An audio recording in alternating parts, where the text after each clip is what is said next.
Stopping the 4-move checkmate. This is easy, providing you stay calm. When white plays pawn to e4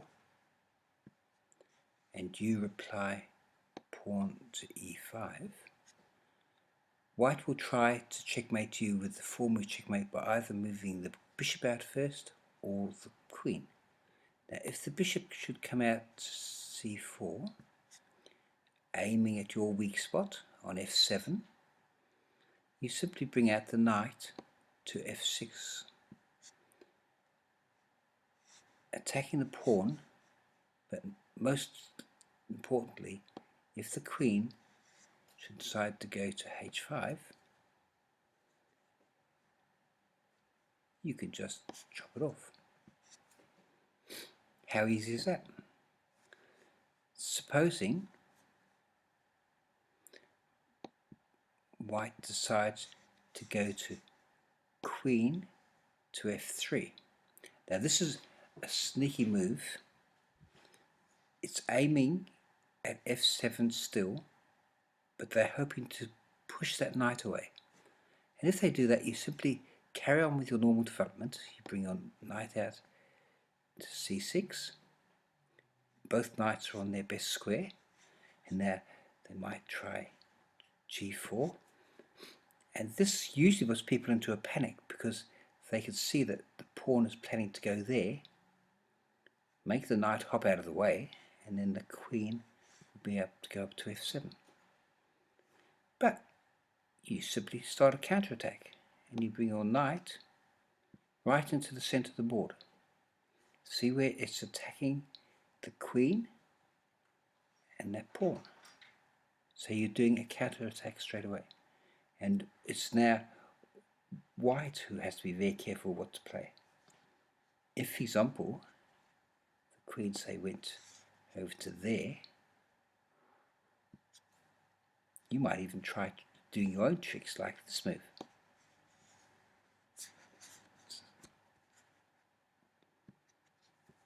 See, attacking the queen. And they say, what? That's a silly move. And they just take your queen, and then your knight can take the pawn and do what they call a family fork. See, that's a check to the king, but you're also attacking the queen and the rook.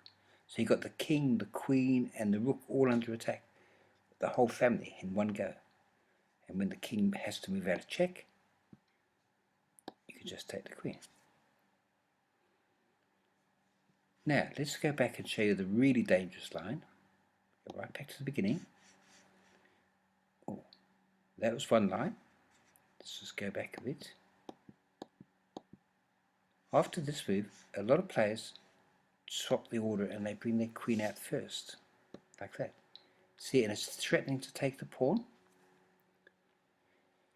Well, there are two ways of answering this. One is sensible. You simply bring out your knight to protect that pawn. So if the queen should take it, your knight will take.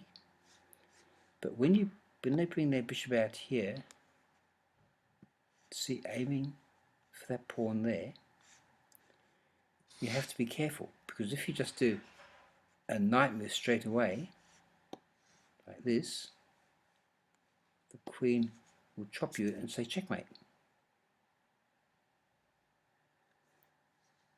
The correct answer is here. Instead of bringing that knight out, you should just push the pawn there.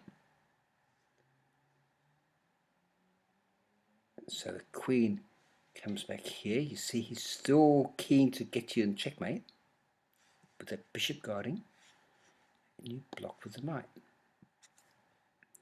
And that effectively kills the attack.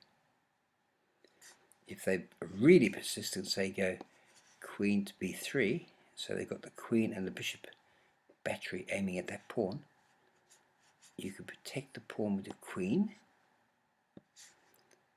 You're not actually blocking that bishop in this time, because the bishop can come out this way. And now it's your turn to start attacking, because, for example, you're attacking that pawn. So that's the normal answer to bringing the queen out early. But a much more exciting way is we go right back to the beginning. There, there, there, and we actually give up the pawn on e5. We bring our knight straight away there and attack the queen. And they think, God, that's a silly move. You just lost yourself a pawn. So you let them take it, and they say check. And you don't block with the queen, because that would allow them to swap the queen off, and they'd be a pawn up. All you do is you block with the bishop. And suddenly, it's white who's in trouble, because that queen is open to attack. See how white's got only one piece out, the queen, and black's got the bishop and the knight out, and is ready to castle. If white should do a move like this, say, to free up the bishop and get the center, black can start immediately attacking the queen and start chasing it all over the place. So if the queen, say, went there, we could go chop. See, that's a discovered attack. So show you that when the knight moves, the bishop is attacking the queen as well. So the knight goes there. Now if the queen, say, took this pawn, notice how it's attacking the rook on h8. So to defend it and to attack the queen still, we'll just go bishop to f6. Now, if the queen takes the rook, the bishop will follow and grab it. So the queen might say, come back here, which looks good because it's attacking the knight. But there's a bishop lining up at the queen. And so to guard the knight, we simply push the pawn to d5, and the bishop's attacking the queen, and the queen has to move. And you see, if it takes it, the pawn will take it.